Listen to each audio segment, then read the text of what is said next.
Hello great മീഡിയസിലേക്ക് സ്വാഗതം.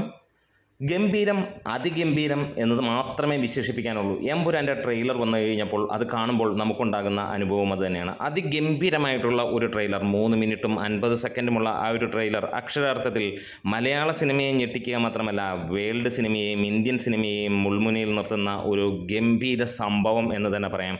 ഇത് 500 കോടി തൂക്കുമെന്നുള്ളതിന് യാതൊരു സംശയവുമില്ല.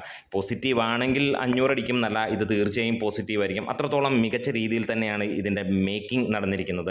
നമുക്കറിയാം, ഇതുവരെ മലയാളികൾ ദർശിച്ചിട്ടില്ലാത്ത മലയാള സിനിമയുടെ പാറ്റേൺ മാറ്റിക്കൊണ്ടുള്ള ഒരു ചിത്രമായി മാറുന്നു എമ്പുരാൻ എന്ന് തന്നെ പറയാം. അതുതന്നെയാണ് ട്രെയിലർ നൽകുന്ന സൂചന.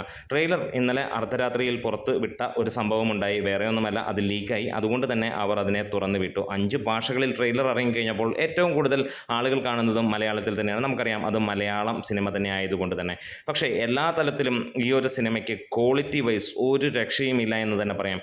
ഒരു വലിയ കടൽ പോലെയുള്ള സിനിമ എന്ന് തന്നെ പറയാം. വേണമെങ്കിൽ ഈ സിനിമ ചെറുതാക്കി 10-15 സിനിമകളാക്കാൻ കഴിയുന്ന ലെവലിലുള്ള ഒരു സിനിമ എന്ന് തോന്നിപ്പോകും. നമുക്ക് മലയാളത്തിൽ പഴയ പല ജോഷി സിനിമകൾ കാണുമ്പോൾ ഇതേ ഫീൽ കിട്ടിയിട്ടുണ്ട്. കാരണം വേറെ ഒന്നുമല്ല, ആ സിനിമ അത്രത്തോളം ഡെപ്തുള്ള ഒരു സിനിമയായിരിക്കും എന്നുള്ളത്, പല പല കഥകൾ അതിനകത്തിൽ തന്നെ ഉണ്ട് എന്നുള്ളത്. അതേ രീതിയിലുള്ള മറ്റൊരു സിനിമ കാലങ്ങളേറെയായി ഇതേപോലെ ഒരു സിനിമയുടെ പാറ്റേൺ എങ്കിലും കണ്ടിട്ട് എന്ന് തന്നെ പറയാം. ഇതിൽ മോഹൻലാലിൻ്റെ പ്രസൻസ് അതിഗംഭീരമായിട്ട് തന്നെയാണ് വരുന്നത്. അബ്രഹാം ഖുറേഷി തിയേറ്ററിൽ അല്ലെങ്കിൽ അഭ്രപാളികളിൽ പതിയുമ്പോൾ അത് തീ ആളിപ്പടർത്തുമെന്നുള്ളത് തന്നെയാണ്.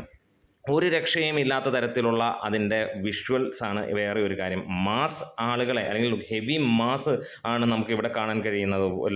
ലക്ഷക്കണക്കിന് ആളുകൾക്ക് ഇടയിൽ നിൽക്കുന്ന സ്റ്റീഫനെയും, അതേപോലെ തന്നെ ഈ സിനിമയിലെ നമുക്കറിയാം ഏകദേശം 10-25 മെയിൻ ക്യാരക്ടേഴ്സ് ഉണ്ട്. അപ്പോൾ തന്നെ സിനിമ എത്രത്തോളം വലുതാണ് എന്ന് നമുക്കറിയാം. അതിലുള്ള ഓരോ ക്യാരക്ടേഴ്സിനെ കാണിക്കുമ്പോഴും അല്ലെങ്കിൽ അവരവരുടെ രീതികളുമൊക്കെ കാണുമ്പോൾ അത്രത്തോളം മികച്ച രീതിയിൽ തന്നെ നിൽക്കുന്നു. മറ്റൊരു കാര്യം, ഹോളിവുഡ് മേക്കിംഗ് അല്ലെങ്കിൽ ഹോളിവുഡ് മൂവി ഫീല് നമുക്കിതിനകത്തിൽ കിട്ടുന്നു എന്നുള്ളതാണ്. ഇതുവരെ ഒരു മലയാള സിനിമയിലോ അല്ലെങ്കിൽ സമീപകാലത്തൊന്നും നമുക്ക് സൗത്ത് ഇന്ത്യൻ സിനിമകളിൽ അങ്ങനെ ഒരു കാര്യങ്ങൾ കണ്ടിട്ടില്ല. അതിൻ്റെ മുകളിൽ നിൽക്കുന്നു മലയാളത്തിൻ്റെ എമ്പുരാൻ എന്ന് തന്നെ പറയാം. അത്ര മികച്ച രീതിയിൽ നമുക്കറിയാം, ഹോളിവുഡ് ആർട്ടിസ്റ്റുകൾ ഒരുപാട് പേരുണ്ട്, വിദേശത്ത് നിന്ന് വന്ന വലിയ വലിയ താരങ്ങളുണ്ട്. ഇവരെല്ലാം അണിനിരക്കുമ്പോൾ അത് വേറൊരു തലത്തിൽ തീ പിടിപ്പിക്കുന്നു എന്ന് തന്നെ പറയാം. ഇത് തിയേറ്ററിൽ പ്രകമ്പനം സൃഷ്ടിക്കുമെന്നുള്ളതിന് യാതൊരു സംശയവുമില്ല. ഇതാണ് മലയാളികൾ തേടുന്നത്. പുതുമയുള്ള സിനിമ, പുതുമ ആണ് ഇതിൻ്റെ ഏറ്റവും ഹൈലൈറ്റ് ആയിട്ട് നിങ്ങൾ സിനിമ കണ്ടിറങ്ങുമ്പോൾ തോന്നാനും പോകുന്നത്. കാരണം നമ്മൾ സിനിമകൾ കാണുന്നത് നമുക്കെല്ലാവർക്കും ചിന്തിക്കാൻ കഴിയുന്ന